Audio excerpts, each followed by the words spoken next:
Um, it was positive. My first time really sitting down with Magic, um, going over everything. A little nervous. Had a long ride home. I mean, long ride here, thinking about what actually Magic Johnson gonna say to me. It was good. It was all right. So what did he say to you? Anything, whatever you can share. Um, just talked about the direction of the team, what's going on. Obviously, I had a good year, you know. And, they was begging me to pretty much stay, but I was like, Magic, we'll see. And yeah, that's basically what happened. Have you made a decision on your option? Nah, you're gonna see how it goes.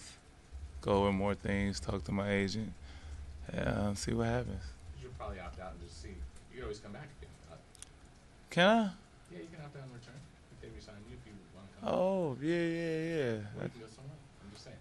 You talking about like test the waters? Like if I Yeah. opt out and nothing is going on, I'm like, oh, I'm sorry, I didn't mean to opt out and just sign back. Then they can pay you more than you. Yeah, hopefully, How but do you get that 150?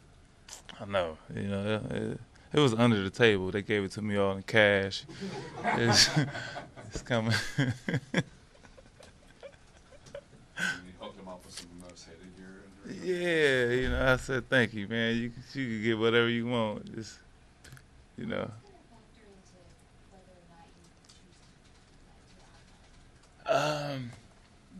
Um, Pretty much just what teams is out there that can use a player like me. What's going on here?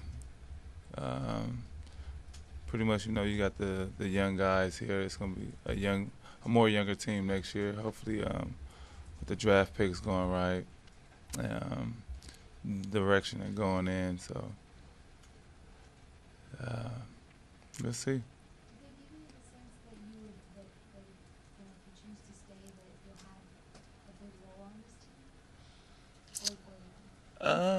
Yeah, no, I think I'll be more, of a vet here, but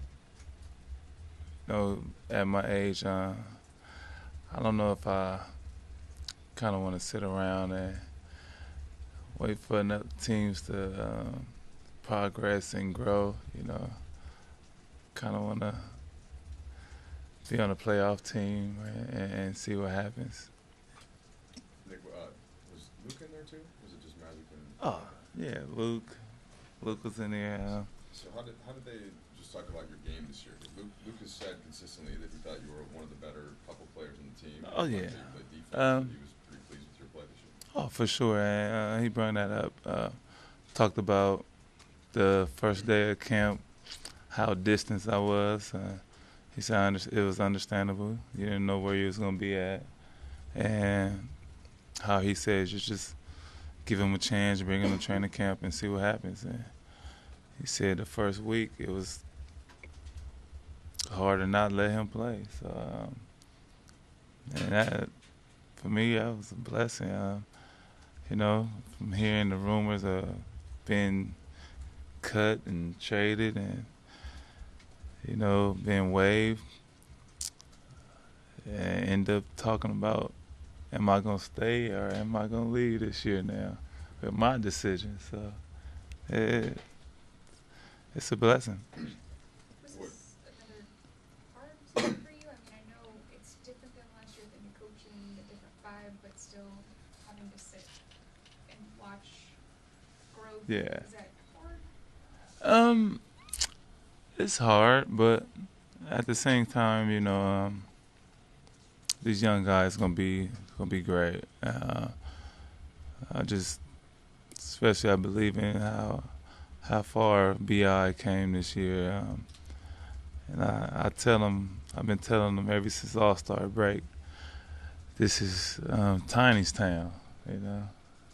This ain't Bi of November. This is Bi of March, dunking on people. He was a little nervous in the beginning. I told him, nah, this ain't him. no more. So, and then when you got Julius playing the way he play, and especially the other guys, it's gonna be all right.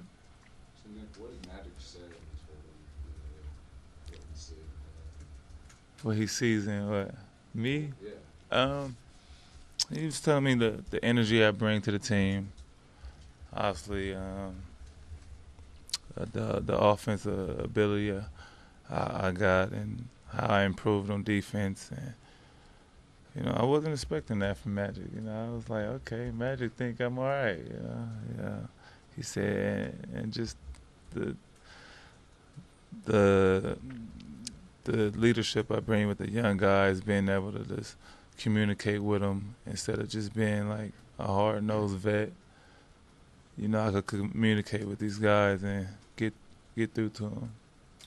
And Nick, what are some of the things you think you're gonna have to work on this summer if you make this situation? One of the main things they was talking about was getting my body right. Got to cut down on the junk food. That's what the coach been on me about all year. Letting go of the Twizzlers and the waffles and pancakes. But just watching my diet, pretty much. He said how I came in, and he wanted me to stay like that. Why was the team didn't do very well in standings, but why was this a successful year for the Lakers?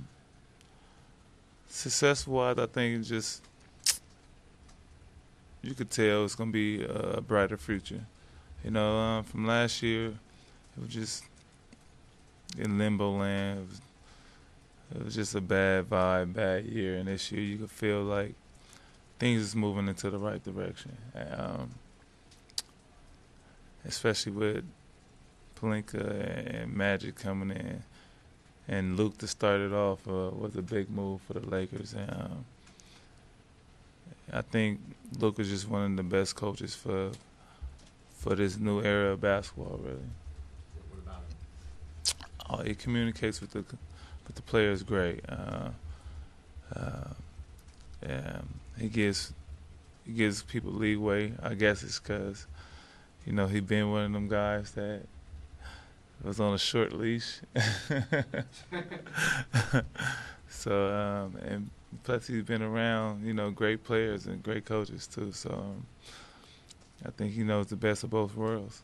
Now that you're on a longer relationship, what does that do? They helped me out, man. Luke is, I told him I'm going to send him a Rolex this year or something. I got to take him on a cruise. I owed him. It'll be just the two of you or something? Nah, well, yeah, we could make it a little romantic, just me and him. Yeah, how important emotionally was it when Snoop made that little video and called you Swag Al after the dagger in Atlanta? Was that an important moment for you in your growth? Yeah, it's like I arrived again, I'm Swaggy P again, y'all love me again. Snoop has that power to kind of. Yeah, kind of, it's just the air is different, What else? Well, any more questions? That's it? Oh. No, there's still more. Mm-hmm. It's coming from the back. If you going to university, is that gonna be hard for you a bit? Yeah, I have been here the last 4 years. Kids in school now, everybody's been comfortable. It's been like normal routine. I haven't been able to just go nowhere else, just come back home, got my house, got my family and stuff here. So, and LA is home. But we'll see. I am getting a little older, so I got to make decisions that's right for me and my family too. So So Nick, if you opt out, did you get any sense from Ron and Magic of how much they'd be willing to invest to keep you around? yeah, they showed interest, but we got to see who else is free agents out there, and if you get the top 3 pick, you know, you might have a Ball family come in here and start talking crazy. So it's kind of hard when you got a Ball family and a Swaggy P talking crazy. It's kind of too much. Nick, no Lakers ever averaged more three-pointers than you did this season. How does it feel to have a year like that for your hometown team? It feels good. It feels good. You know, one thing I'm kind of mad about, I didn't beat the record. You know, most 3-pointers in a season for a Laker. I was, 11 short? 12? Per game, you beat it per game. Per game I beat it, you know. It took somebody 82. That Right. took me 60, you know. I was on the pace to breaking like Curry records, you know, but just gonna let that one go. Hey, Nick, it's a year removed from the incident you had with D'Angelo. Yeah. You guys have spent a lot of time together. You've been on the floor. You started in the backcourt. Yeah. How has your relationship evolved and repaired from a year ago? I think time heals everything. That was a rough patch in my life last year. But at the same time, I think it motivated me to come back and prove that I still could play and still love this game of basketball, and that was my main priority, was just getting back on the court and forgetting about everything else. You and D'Angelo, are you guys still? Is there a gap still? Or are you guys close? No, we cool. We have to be. I've been around him 2 years now, and it started off a little. When I first walked back into the locker room, training camp, I was like, "What's gonna happen now?" But over time, we just grew, and he gave me the majority of my shots. He was my point guard, so I told him he could make it up to me by giving me the ball. You did the icing, you did the celebration after you shot in against OKC. Was that like a conscious thing? Did you just come to you? Yeah, he actually whispered in my ear and said, "You won't do that. This gonna drive the fans, the world crazy. You do that." And I was like, "I bet," and I just did it. That was just just trying to get past everything and just focus on the future and just focus on basketball. That was it. Nick, you had a hinting that you're thinking about going to a playoff team. Is it fair to say that you're leaning towards opting out now? Am I leaning towards opting out? I don't know. It's probably like 50-50. Maybe 50, 51, 49. 51 out. I'd say about 60-40. 60, 40 out. Yeah, 60-40. Okay. Take 60-40. So you want to I say 60-40. You don't know which side is 60 or which side is 40. So, yeah. Well, which side is 60 and which side is 40? It depends. Nick, the league has evolved obviously to where 3-point shooting has become a bigger thing. So I suppose it was a good year. Yeah. To shoot that volume and still shoot over 40%. Yeah. So that's there. But is that what you meant about getting your body right, and so that you can also keep improving defensively, Yeah. et cetera? Oh yeah, for sure.